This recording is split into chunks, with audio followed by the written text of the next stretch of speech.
자, 창조절인데 하나님께서 우리에게 바라시는 모습을 우리가 세 가지로 요약을 해서 연습을 하고 있습니다. 기억나시죠? 따스한 말 한마디, 그건 제가 이따 말씀드리겠습니다. 그 다음에 진짜로 기뻐서 웃는 표정, 한번 연습해 보실까요? 저한테 하세요, 저한테. 쉽지 않죠? 왜 저러나 하실 겁니다.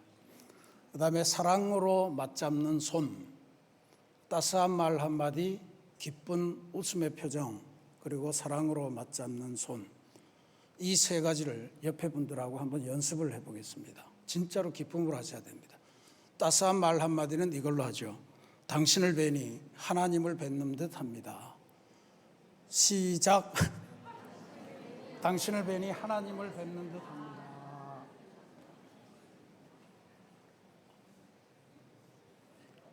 오늘은 이 정도까지만 하겠습니다. 다음 주에는 직접 일어나서 전후 좌우 사방을 다니시면서 진짜로 손잡고 악수하는 시간을 갖도록 하겠습니다. 그리고 지금 이 자리에서는 연습하셨으니까 이제 예배 마치고 밖에 나가시면서 여러분들이 진짜로 모르는 분들 한번 악수를 청하고 소개하시고 인사하시고 이름 듣고 전화번호 따고 그렇게 하시기를 부탁드립니다. 오늘 우리는 창조절 두 번째 주일을 맞이합니다. 창조절기라고 하는 것이 천지를 창조하신 하나님, 또 우리 인생을 창조하신 하나님이 어떤 분인가 하는 것을 묵상하는 절기입니다. 우리가 창조주 하나님을 제대로 알고 제대로 관계를 맺는 가장 중요한 통로는 예배입니다. 그러니까 예배라고 하는 것이 신앙생활의 중심이라고 하는 것은 두말할 나위가 없습니다. 그런데 우리들의 예배 생활이 어떠한가? 사도 바울이 갈라디아서 4장에 이런 말씀을 해요. 이제 이후로는 종이 아니고 아들이요 딸이니 아들이요 딸이면 하나님으로 말미암아 유업을 받는 자가 되리라 하는 말씀입니다. 그러니까 신앙생활을 하는데 예배를 드리는데 어떤 사람은 종의 마음을 갖고 예배를 드리고요. 신앙생활을 하고 어떤 사람은 뭐예요? 아들, 딸, 자녀로서의 마음을 가지고 예배를 드리는 그런 사람이 있다. 이런 걸 구별을 해 주신 거예요. 종이면 어떻게 됩니까? 종이면 하루하루 사는 게 목적입니다. 그래서 하나님이 시키시는 일, 그거를 그냥 하는 거예요. 중요한 일이죠. 근데 뭐가 차이가 납니까? 하나님의 유업, 하나님의 가진 것을 상속받는 그런 자는 자녀들만이 할 수 있는 일입니다. 그래서 자녀들에게 중요한 것은 하나님이 시키시는 일도 중요하지만 하나님과의 관계가 훨씬 더 중요합니다. 그래서 하나님과의 관계를 확인하고 그 관계를 더욱 도탑게 하고 친밀하게 하고 하는 것이 굉장히 중요하고, 그게 형성이 되면 네가 나의 상속자가 되려면 이런 거를 훈련해야 되겠는데 너 나를 위해서 이런 거를 지금 좀 해주겠냐? 라고 하는 부탁이 올 때 그거를 기꺼이 예, 제가 그렇게 하겠습니다 라고 하는 그러한 관계와 과제가 형성이 되겠죠. 그래서 종의 마음으로 신앙생활을 하는 것은 신앙생활의 일정 부분까지입니다. 그런데 하나님을 본격적으로 알기 시작하고 그러면서 하는 신앙생활의 단계에 가서도 종의 마음으로 신앙생활하면 얻을 게 별로 없어요. 그냥 열심히 일만 하게 되는 겁니다. 그래서 유업을 누리고 상속자가 되기 위해서는 자녀된 심정으로 자녀라고 하는 관계로 하나님을 보는 훈련, 그걸 하는 게 소중합니다. 하나님과 관계를 도탑게 하고 하나님을 만나고 하나님과의 친밀감, 또 늘 살아가면서 하나님 내 옆에 계시는 것처럼 대화를 나누고 이런 거를 하기 위해서 제일로 중요한 게 예배입니다. 근데 그 예배도 이제 종의 마음으로 드리는 예배, 일하듯이 그렇게 드리는 예배가 있는가 하면 자녀로서 진짜 내게 손을 펼쳐주시고 내 상한 마음을 어루만지시고 내 찢어진 마음을 꿰매주시면서 위로하시고, 그래서 정말 회복된 마음으로 이 예배 이후에 성전을 떠나는 그러한 사람들이 되는 것이 대단히 소중합니다. 그래서 이런 신앙생활을 하는 성도들이 있는 교회가 돼야 되겠다 하는 생각을 하는데요.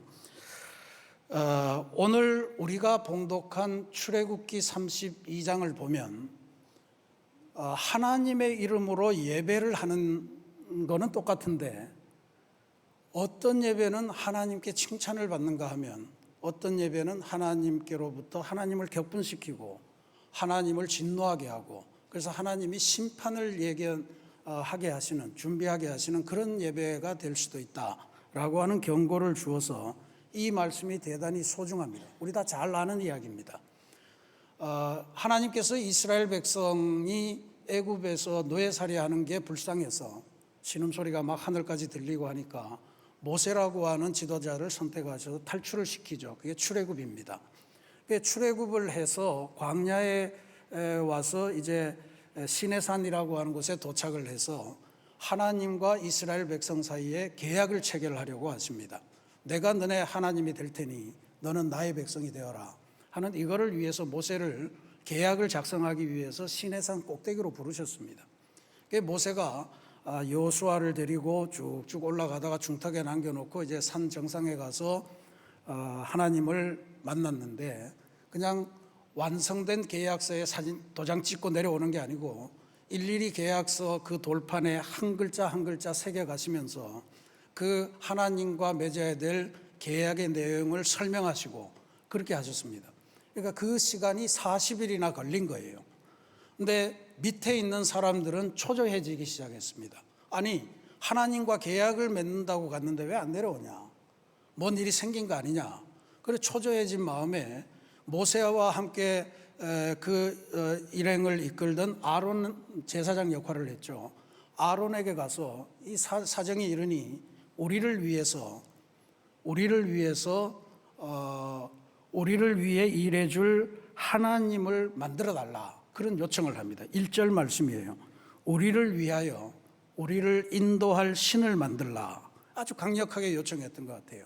아론이 겁을 먹었는지 어쨌는지 거기에 좀 기다리자, 기도하면서 기다리자, 곧 내려올 거다 한 게 아니고, 그러면 내가 하나님을 만들어 줄 테니 너희 아내 혹은 너희 자녀들의 몸에 걸고 있거나 한 모든 금으로 된 고리들을 다 가져와라. 그러면 내가 그것으로 하나님을 만들겠다 하고, 그게 그렇게 모인 그 금들을 다 모아서 녹여서 거기에 금송아지를 만들고 이렇게 선포합니다. 4절 말씀이에요. 이스라엘아, 이는 너희를 애굽 땅에서 인도하여 낸 너희의 신이로다. 자, 하나님이 원래 스스로 계신 분이라고 하는 뜻인데, 우리를 위하여 우리를 인도해 줄 만들어진 신, 이게 지금 등장한 거예요.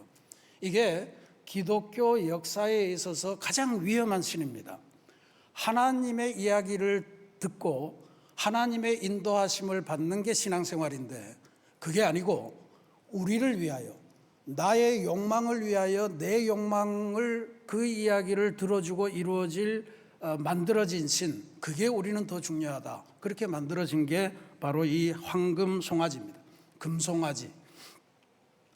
오늘 우리의 예배 속에서도 어쩌면 하나님의 이름으로 포장된 금송아지를 섬기고픈 마음, 이런 것들이 자리 잡고 있는 것은 아닌가 하는 것을 진지하게 성찰하고 점검해 봐야 됩니다. 근데 실제로 이때만이 아니고요, 이때 이후로, 물론 이때 이전에도 송아지를 섬기는 수많은 신앙들이 애굽에서부터 있었습니다. 이게 가만 보면 인류 역사에서 금송아지를 섬기고픈 유혹, 이런 것들이 지금까지도 계속되고 있다는 것을 우리가 확인할 수 있습니다. 애굽에서도 송아지를 섬겼고, 우리가 잘 알다시피 인도는 아예 국가적으로 힌두교 전체가 소를 신으로 섬기고, 소가 오면 피해가고 소를 잡아먹지도 않고 그러지 않습니까? 근데 역사적으로 보면 바로 이런 일들이 일어난 거예요. 출애굽 당시에 이 광경, 이걸 수많은 화가들이 그림을 그렸습니다. 이제 저런 광경을 상상하시면 되죠. 한번 볼까요?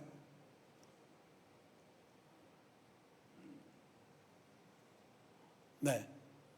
저렇게 이제 놓고 앞에서 뭐 이렇게 다양한 형태로 아주 활발하게 예배를 드리는 장면을 저렇게 기록하고 있습니다. 그 다음도 비슷한 그런 장면을 기록했는데, 이게 이제 나중에 어떤 형태로 가냐 하면 율법에서도 그 많은 자녀를 제물로 삼아서 제사를 드리고 신의 노여움을 달래는 몰렉이라고 하는 신이 있습니다. 이게 자녀를 인신제사 하는 건데, 저 몰렉의 형상이 바로 송아지를, 황금 소를 닮았습니다. 그래서 저 앞에 가서 지금 왕이라는 존재가 저기 가서 몰렉에게 자녀들을 죽여서 그 자녀들을 제물로 바치고 우리에게 노여움을 푸시고 우리에게 복을 달라, 뭐 그렇게 이야기하는 거예요. 저거 율법도 금했고 예수님도 아주 엄격하게 금했던 제사입니다. 근데 저게 현대 사회에 와서 19세기에서 저 프랑스의 유명한 신문인데, 저 신문에 보면요, 저렇게 큰 송아지 형상을 한 저 신이 서 있고 그 밑에 저 신사복 입은 사람들 전부 다 정치 지도자들, 기업가들입니다. 저 밑에 엎드려서 예배하는 그러한 광경을 그렸습니다. 그러니까 오늘날도 뉴욕의 증권 시장인 월가에 가면 저런 황금 소를 형상화한 저 동상, 금상이죠. 금상이 저렇게 자리하고 있다 이럽니다. 그러니까 우리 인간의 마음속에 면면하게 흐르는 것이, 하나님은 부담스럽고 하나님 대신에 내 이야기만 잘 들어줄 수 있는 저 황금 송아지, 저것을 숭배하고자 하는 마음이 들어있다라고 하는 것을 알기 때문에 이 문제 제기가 대단히 소중합니다. 그런데 오늘 이 광경을 쭉 보면 이스라엘 백성은 저렇게 금송아지를 만들어 놓고 그 앞에서 예배를 드립니다. 그런데 그 예배가 형식의 면에서나 그때 하나님께 드리는 예배의 형식을 그대로 따랐고, 심지어 오늘 우리가 봐도 우리가 드리는 예배와 거의 유사한 예배를 드립니다. 6절 말씀에 이렇게 되어 있습니다. 그들이 일찍이 일어나, 보통 주일 예배 오전에 하지 않습니까? 일찍이 일어나서 예배하러 오는 거예요. 번제를 드리며 화목제를 드리고 예배를 드리는 겁니다. 그리고 백성이 앉아서 먹고 마시며, 화목제의 제물은 태우지 않고 온 그 회중들이 함께 나누어 먹게 되어 있는데, 이게 마치 우리 예배 끝나고 먹는 주일 예찬 같지 않습니까? 그 다음에 일어나서 뛰놀더라.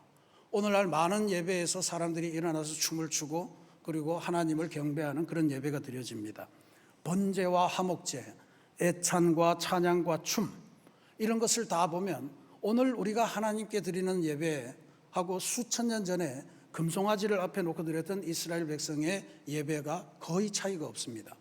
그래서 정말로 유사한데, 중요한 거는 오늘 우리가 봉독한 이 말씀 뒷부분에 가보면 이런 기사가 나옵니다. 모세를 따라서 시내산에 올라갔던 여호수아가, 모세가 이제 내려와서 같이 영접해서 이제 백성들이 있는 데로 내려가는데, 거기 접근하면서 이스라엘 백성들이 황금 송아지 앞에 이제 예배를 드리는 그 광경을 보면서 이렇게 묘사를 해요.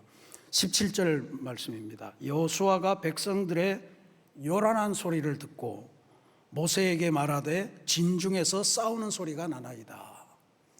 이스라엘 백성은 하나님이 갈급했고요. 그래서 보이는 하나님을 앞에 놓고 정말 온 힘을 다해서, 마음을 다해서 예배를 하고 있잖아요. 예배를 드리고 있는데, 그게 저 멀리서 오는 여호수아의 귀에는 요란한 소리로 들리는 거예요. 진중에서 싸우는 소리로 들린다. 이거는 이들의 예배가 전혀 외부에는 영향을 주지 못한다, 긍정적인 영향을 주지 못한다는 것을 알려주는 말입니다.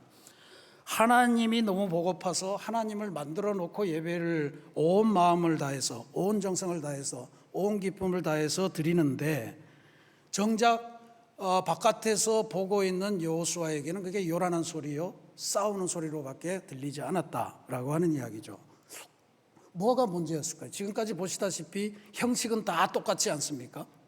문제는 바로 그들이 예배한다고 하는 그 하나님, 그게 어떤 하나님이냐에 따라서 그게 요란한 소리가 되냐, 아니면 사람에게 희망을 주는 소리가 되냐 하는 게 차이가 난다고 하는 것을 알려주는 겁니다. 예배의 대상이 온전한 하나님이 아니었기 때문에 그 예배드리는 그 기쁨의 소리들이 전부 다 요란한 소리, 싸우는 소리, 떠드는 소리로밖에 안 되었다, 이런 이야기입니다. 이스라엘 백성이 하나님을 버렸다고 볼 수 있습니까? 하나님이 너무 중요해서 하나님이 보이도록 앞에 갖다 놓고 만들어 놓고 그걸 한 건데, 근데 하나님은 그렇게 인간들이 만든 우상이 되고자 하는 게 아니었습니다. 우상이 되실 수도 없는 분입니다. 내가 예배를 받고 나의 이야기를 백성들이 듣는 것이지, 만든 신을 놓고 내 이야기를 하나님이 들어주십시오 하는 게 예배의 출발이요 근본이 아니란 이야기입니다. 그래서 우리가 욕망을 위해서 만들어낸 신, 그리고 우리의 욕망을 성취하기 위한 목적으로 드리는 예배라면 그것이 아무리 열정적이고 아무리 소리를 지르고 아무리 찬송을 하고 춤을 추고 온갖 제사를 화려하게 드리더라도 그거는 요란한 소리요, 그리고 싸우는 소리로밖에 들리지 않는다라고 하는 것이 오늘 출애굽기 32장의 금송아지 예배가 우리에게 주는 교훈입니다. 그러면 우리는 질문해 보아야 됩니다. 오늘 우리가 드리는 예배를 하나님은 어떻게 듣고 계실까? 오늘 우리가 드리는 이 예배를 우리들의 이웃 사람들, 교회 바깥의 사람들은 도대체 어떤 소리로 듣고 있을까? 훗날에 아모스라는 선지자가 있습니다. 이제 패망해가는 이스라엘을 보면서 하나님을 향해서 회개할 것을 촉구하는 그러한 메시지를 많이 전달했는데, 형식에 빠져 있고 인간의 욕망에 휩싸인 이스라엘 백성의 예배를 하나님께서 어떻게 대하실까 하는 것을 아주 신랄하게 고발합니다. 아모스 5장 21절에서 24절의 말씀입니다. 유명한 말씀이죠. 내가 너희 절기들을 미워하여 멸시하며 너희 성회들을 기뻐하지 아니하나니 너희가 내게 번제나 소제를 드릴지라도 내가 받지 아니할 것이요 너희의 살찐 희생의 화목제도 내가 돌아보지 아니하리라. 내 노랫소리를 내 앞에서 그칠지어다. 내 비파소리도 내가 듣지 아니하리라. 오직 정의를 물같이 공의를 마르지 않는 강같이 흐르게 할지어다. 하나님의 마음으로, 하나님의 마음에 있는 공의, 하나님의 정의를 우리들이 살아가는 삶 속에서 이루지 않으면 그것 없이 그냥 형식적으로만 하나님의 이름을 부르고 심지어 하나님이라고 만들어서 갖다 놓고 그렇게 드리는 예배는 아무 소용이 없다, 절대로 안 받겠다라고 하는 그런 말씀입니다. 충격적인 말씀이죠. 예배라고 이름 붙였다고 해서 다 하나님이 기뻐 받으시는 예배가 아니다라고 하는 것을 선언합니다. 그러니까 우리가 만약에 이런 예배를 드리고 있다면 우리의 예배를 통해 하나님의 정의를 배우고 하나님의 공의를 배우고 그것을 우리들의 이웃들과 함께 나누는 그러한 뭔가가 없다면 우리들의 예배는 경건의 모양은 갖고 있을지 몰라도 경건의 능력, 하나님의 능력은 갖지 못하는 그런 예배가 된다는 거예요. 그저 요라는 소리고 싸우는 소리로밖에 안 들린다. 여기가 교회인 줄 아냐? 왜 싸우고 그러냐? 이런 말 이제는 세상 사람들이 보통 그냥 합니다. 그러니까 우리 이런 그 모멸감에서 벗어나야 될 줄로 믿습니다. 근데 더 충격적인 거는요, 이런 예배를 드리고 있는 이스라엘 백성을 보시면서 하나님께서 내리신 평가입니다. 오늘 말씀 7절에 보면 하나님께서 모세에게 이렇게 말씀하세요. 여호와께서 모세에게 이르시되 너는 이제 내려가라. 내가 애굽 땅에서 인도하여 낸 내 백성이 부패하였도다. 지금 열렬히 금송아지 앞에서 예배드리고 하나님 보고 싶어요 이러면서 예배드리는 그 백성을 보고 부패했다라고 딱 찍어서 하나님께서 평가하십니다. 부패라고 하는 말 지난 주일에 우리가 히브리어로 배웠습니다. 뭐였습니까? 뭐 기억 안 나셔도 괜찮습니다. 샤하트. 이 샤하트가 언제 쓰였는가 하는 게 중요하다고 그랬죠. 노아 홍수 심판 직전에 하나님께서 세상에 사람 지으신 것을 후회하실 때 그때 인간들의 상태를 보시면서 내가 만든 사람들이 부패했다. 샤하트. 그렇게 했습니다. 그러니까 샤하트가 나오면 그 다음에는 엄청난 하나님의 심판이 뒤따를 것이라는 걸 짐작할 수 있어요. 그리고 샤하트, 부패했다. 그리고 그 다음에 한 게 노아의 홍수 심판입니다. 온 인류가 멸절당하고 한 가족만 남아서 새로운 역사를 시작한 거예요.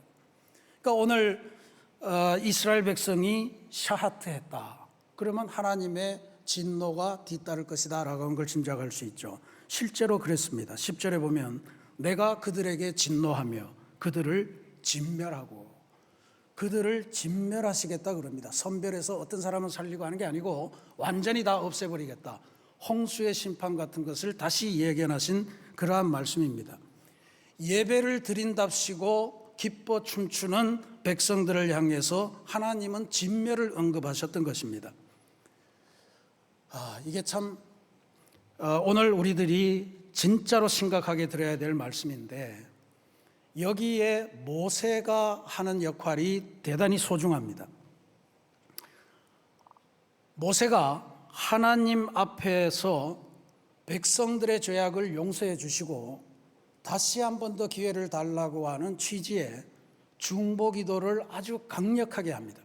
하나님께 반항했다가 죽을지도 모르는 그 위험한 사태를 각오하고 지금 모세가 중보 기도를 하는데, 세 가지로 정리할 수 있습니다. 첫 번째는 하나님께서 사랑하셔서 애굽에 노예살이하던 이 백성들을 광야로 끌어내지 않으셨습니까? 이제 석 달 지났는데 하나님이 금방 이들을 멸하시려고 하십니까? 좀 참으십시다 하는 내용이고요. 두 번째로는 백성들이 범죄했다고 곧바로 다 진멸해 버리시면 이 주변에 있는 이방 족속들이 도대체 하나님을 어떻게 평가하겠습니까? 하나님을 어떻게 믿을 수 있겠습니까? 결국은 이 땅에 새로운 땅으로 이주시켜서 탈출시켜서 하나님의 마음에 들지 않는다고 진멸시키기 위해 탈출시켰다고 그런 이야기밖에 더 듣겠습니까? 그리고 마지막 세 번째로 하나님께서 인류에게 주신 약속을 되새기며 하나님에게 당부합니다. 아브라함과 이삭과 야곱에게 주셨던 하나님의 약속, 그거를 기억해 달라는 거예요. 즉 아브라함과 이삭과 야곱에게 공히 주셨던 약속은 내가 밤하늘에 빛나는 별들의 수처럼 너희들의 자손을 풍성하게 만들겠다. 그리고 내가 창조한 이 세계를 너희 자손들에게 영원한 기업으로 베풀겠다라고 하는 그 약속의 말씀은 이루셔야 되는 거 아닙니까? 이러면서 아주 단도직입적으로 하나님을 향해 들이대고 중보 기도를 했습니다. 결국 하나님께서 모세의 기도를 들으시고 하나님께서 계획하셨던 재앙을 철회하셨다라고 하는 게 이제 오늘 본문의 끝인데, 오늘 이걸 보면서 우리 교회의 역할을 다시 한번 생각하게 됩니다. 성도들은 연약해서 당장 삶이 어려우면 금송아지를 만들어 놓고 예배드리는 유혹에 쉽게 빠질 수 있습니다. 그럴 수 있습니다. 근데 그때 교회가 어떤 역할을 할 거냐, 교회의 지도자들이 어떤 역할을 할 거냐 하는 건 중요한 것 같아요. 여기 당장 대비되는 게 아론의 태도하고 모세의 태도가 구별되지 않습니까? 나 너무 시급해요. 나는 지금 하나님이 와서 빨리 내 문제를 해결해 주기 바라요. 그럴 때 아론이 했던 게 뭡니까? 기도하자, 기다리자 하는 게 아니고 내가 하나님을 만들어 주겠다. 그리고 만들어서 이게 너희를 인도해내는 하나님이다. 그렇게 하나님의 딱지를 붙여준 거예요. 오늘날 많은 성도들이 그런 유혹에 빠져 있는데, 또 많은 교회들이 아론의 태도를 가지고 성도들의 그런 금송아지 예배를 부추기고 있는 것, 이게 사실 부인할 수 없는 오늘의 현실입니다. 그래서 모세의 태도가 중요한 겁니다. 모세는 일단 이 예배가 금송아지 예배이기 때문에 하나님을 온전히 모시지 않은 예배이기 때문에 잘못된 것은 인정합니다. 그러나 하나님, 한 번만 더 기회를 주십시오. 한 번만 더 기회를 주시고 이 백성들을 진멸하지 마십시오 한 다음에 모세가 그 다음에 뭐 합니까? 오늘 본문에 나오지 않지만 결국에는 금송아지를 깨뜨려 없애버립니다. 완전히 빻아서 가루로 만들어서 물에 타서 없애버립니다. 교회가 할 일은 아론의 태도가 아니고 모세의 태도를 견지해야 되는 건 줄로 믿습니다. 예배가 잘못되었고 하나님을 아는 지식이 잘못되었다면 분명하게 교정해주고, 그리고 참된 예배를 드리셔야 됩니다. 하나님과의 관계를 회복하는 자녀가 되면 당연하게 유업으로 올 것들이 있는데, 그 유업으로 올 것들을 생각하지 아니하고 종의 심정으로 하나님께서 시키시는 일을 상을 기대하고 내게 주실 뭔가를 기대하고 하나님을 이용하기 시작한다면 그건 잘못된 예배입니다. 이런 걸 가르칠 수 있어야 됩니다. 그래서 오늘 우리 새신교회는 이 땅을 살아가면서 금송아지 예배를 드리는 그 사람들을 향해서 옳시구나 좋다 금송아지 예배를 드리십시오 부추기는 교회가 아니고 금송아지는 깨고 제대로 된 하나님께 드리는 예배를 드리는 그런 교회가 되기 위해서 결단하고 우리 성도들도 결단하는 그런 변화가 있어야 할 줄로 믿습니다. 예배는 하나님과 다시 마주서는 자리이고 내 안에 있는 욕망의 우상을 깨뜨리는 자리가 되어야 되기 때문에 그렇습니다. 이게 저는 우리가 창조절기를 보내면서 우리 안에서 결심해야 될 가장 중요한 회개의 내용이라 그렇게 봅니다. 사랑하는 우리 새신교회 성도 여러분, 오늘 우리가 드리는 예배는 하나님께 어떤 소리로 들릴까요? 또 우리의 이웃들에게는 어떤 소리로 들릴까요? 예배 드린다고 하면서 맨날 요란한 소리 내고 싸우는 소리 내고 흠잡는 소리 내고 이렇게 들린다면 결코 희망을 줄 수가 없습니다. 그런 소리가 들리는 것이 아니고 내가 세상 살다가 연약해서 부서졌는데 쪼개졌는데 이 부서진 심령을 주님께 내어놓고 주님께서 어루만져 주셔서 회복되는 그러한 기쁨의 소리, 내 심정이 갈기갈기 찢어졌는데 그래서 주님께서 어루만지셔서 내 찢어진 심령을 꿰매고 해서 다시 회복시켜 주셔서 감사하는 소리. 나는 지금 너무나도 가난하고 뭐 어떻게 해볼 길은 없는데 의지할 곳이란 건 하나님밖에 없다는 그 가난한 심령을 갖고 왔는데 하나님이 채워주시니 너무너무 감사해야 하는 찬송의 소리. 이런 소리가 들려야 하나님께도 기쁨의 소리로 들릴 거고 이웃들에게도 새로운 삶의 자리가 저기 있구나 하는 희망의 소리로 들리지 않겠습니까? 그러니 우상과 욕망을 내려놓고 참된 창조의 회복을 위해 드리는 그런 예배를 드리는 성도 여러분들, 또 우리 새신교회 공동체가 되기를 간절히 기도드리겠습니다. 우리가 예배 드리는 그 소리가 하나님께는 너무 기쁜 소리로 들리고 이웃에게는 희망과 새소망과 모든 아픔을 이기는 그런 어떤 치유의 소리로 들리는 그런 예배를 우리가 함께 드리시기를 간절히 기도드리겠습니다. 성도 여러분, 그러니 이 창조절에 금송아지를 만든 손을 이제는 멈춥시다.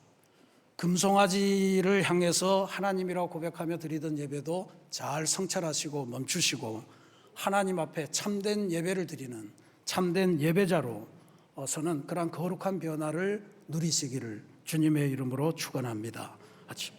같이 기도하겠습니다.